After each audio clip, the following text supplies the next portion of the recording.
New Inter, same Inter. What's up, guys? We're back at it to do match reactions. Monterrey 1, Inter 1, first match of the Club World Cup under Christian Chivu's first watchful eye.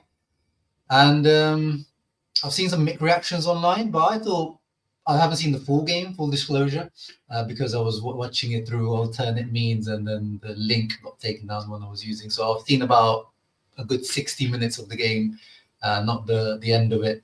But I thought we looked pretty decent. Second half, we definitely dropped off.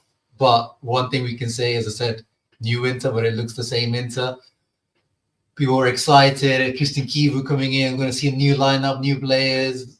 We saw pretty much exactly the same old Inter, literally old Inter. Average age of 30. Darmian still there. Acerbi still starting. Miki still starting. The only new player is Sebastiano Esposito, who usually plays with us anyway, pretty much every preseason, because he usually comes back from his loan. No one redeems him. We play him. Some people get excited and he returns on loan anyway. But apart from that, same old Inter, same old 3-5-2, apart from in the second half when Chivu changed things around, changes to a 3-4-2-1, 3-4-1-2. At one point with Mkhitaryan in behind the strikers, and then at times is second half with Zalewski and Lautaro behind Thuram. And another thing where it's same old Inter, look at this momentum map. How many times have we seen this, guys, right? When we play against a weaker team, dominate possession, dominate momentum.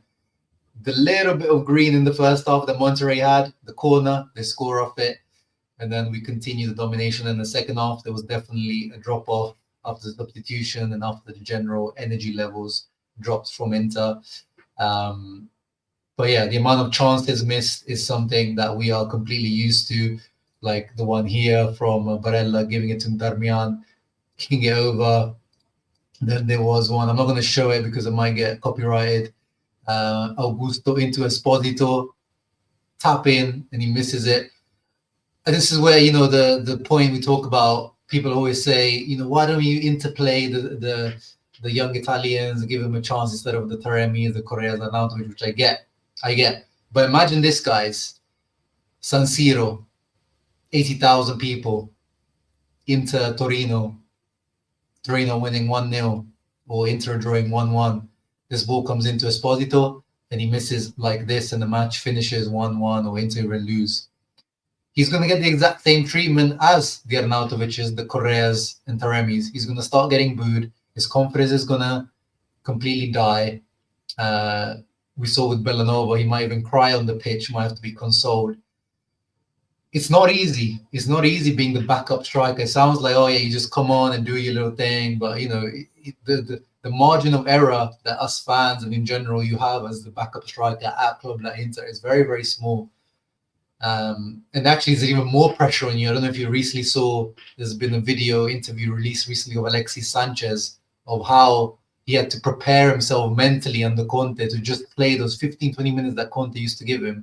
Like the amount of mind jutsu that the guy had to do just to like almost delude himself that those 15 minutes were like a full 90 for him. Like you can only like a mentality like that is very rare, very, very rare. So when people just think that you can just bring any old player to be the backup, it doesn't work like that, because you have to accept being the substitute, and then you have to make the most of the minutes that you get. But actually, as with Esposito, his characteristics, his creativity, he has a bit of difference in terms of his style of play. He likes to shoot from distance. He's got a lovely technique. I wouldn't mind keeping him as a 4/5 striker if he's happy, if he's content with that at his age, 22 years of age, to bring on and just being, impact sub when we need him. Whether that's beneficial to him and his career, that's up to him. But anyway, he misses that one. Then what else? What other miss there was? There was another big miss. Lovely play here from Bastoni where he does a little roulette nutmeg, and then lovely pass into Barella, who tries to hit it first time on the volley, misses it. Barella was definitely one of the ones that didn't look very impressive yesterday. And then here, Di Marco completely fluffs his shot. goes to Lautaro. It's basically a penalty there. You see it right in the penalty spot.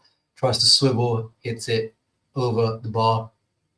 But he scored a lovely goal, which is maybe one of the new things we saw yesterday from Christian Chivu, a little bit of a different set play. Lovely little ball in from Aslani into Augusto, who passes it first time into Lautaro for a tap-in to equalize. Outside of that, what other differences did we see from Christian Chivu? His passion on the sideline. Here he's trying to tell the players, let's not lose distance, keep possession. When we put them there, sooner or later they will make a mistake.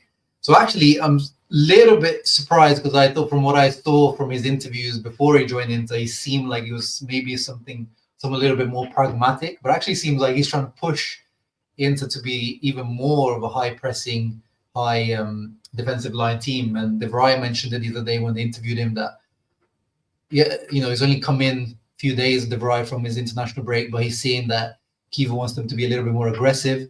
And then last night, Chivu mentioned it in his post-match interview that he's trying to move the line up slightly, more of a higher press compared to Inzaghi. Not that we didn't do it under Inzaghi. It was definitely dependent on the opponent. But the fact that De Vrij mentioned it and that Chivu has talked about it means that there is slight tweak in some things. And we saw it in the first half. Inter definitely were pressing a little bit differently to we saw under Inzaghi. The positioning on the corners, so we conceded off the corner, had to be Sergio Ramos, right? The legend that he is.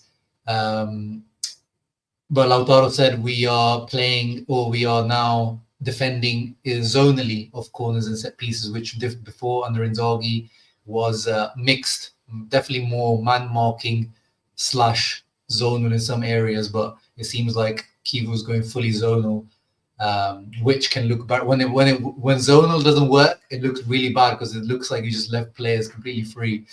Ramos wasn't. He just, that's what he does in the air. He's an absolute monster.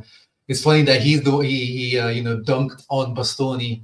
Bastoni's idol actually is Ramos, and it's good that they got to swap shirts at the end of the match. But it was funny that Bastoni got dunked on by his hero.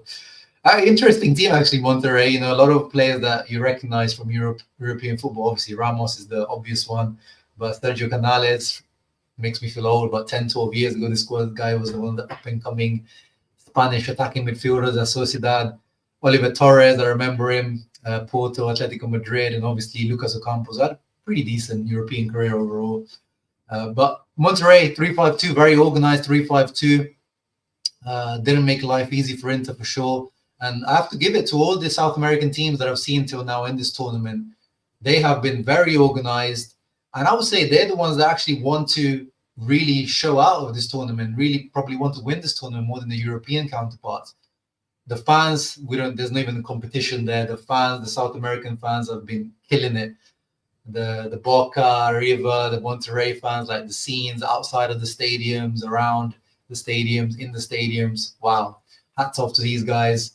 And they're more used to the heat as well, the state, the pitches as well. The players were kind of complaining about the pitch yesterday, saying that it's very dry pitch. It didn't help Inter style of play. But yeah, the European teams might complain that they played a lot of football, but I saw a stat that actually showed the South American teams, some of them have played even more than the European teams, some of them even more than 70 games this season. So that's not really an excuse for the European teams. But for Inter, you guys know my thoughts. I've been saying last few days, to me, not that this should be treated like a pre-season, but I don't really want these players to go far into this tournament, because that's one going to cut into the break for these players, because Serie A starts mid-August. We have to be back for pre-season in July, so we need these guys to have a proper rest. Especially the guys like Barella, Martinez, these guys look tired. Chivu needs this time to prepare properly, get the players fresh and ready for next season and the mercato and everything. And we've seen it. I mean, the lineup kind of shows it. I thought maybe we might get to see some of the youngsters play as well, but outside of Esposito, and that's the Esposito one is kind of forced because of Taremi's situation. By the way, Mehdi Taremi, hopefully his situation is resolved as soon as possible. He's blocked in Iran, of course. If you don't know, you're living under a rock. Awful situation going on in the Middle East, Iran. Yeah, hope everything gets resolved with Taremi and of course Iran as well. Awful situation, man. My prayers and thoughts go out there. But because of that, Esposito is kind of a forced starter at the moment. But I wouldn't mind. I would like to see Carboni and De Pieri being used as well. I don't think we're going to see the likes of Berenbrook and Kopke and Ciccone. I think Chivu's going to try to take this seriously in terms of the lineups, and he will. I saw some bad, again, I saw it up until the 60th minute. I saw some bad feedback in terms of Thuram's cameo, that he looked kind of disinterested. He isn't fully fit at the moment, so I'll cut him some slack. Sucic apparently didn't have a great, not just looking at the rating, I just saw what I saw on social media. Not a great cameo from him either. But Luis Enrique, I heard some good things about him, so hopefully I can find another link to watch the game properly just to see how Luis Enrique performed. Outside of that, it was decent showing. Just same old Inter, as we said. Hopefully we don't see Darmian too often anymore, the right wing back, but we probably will.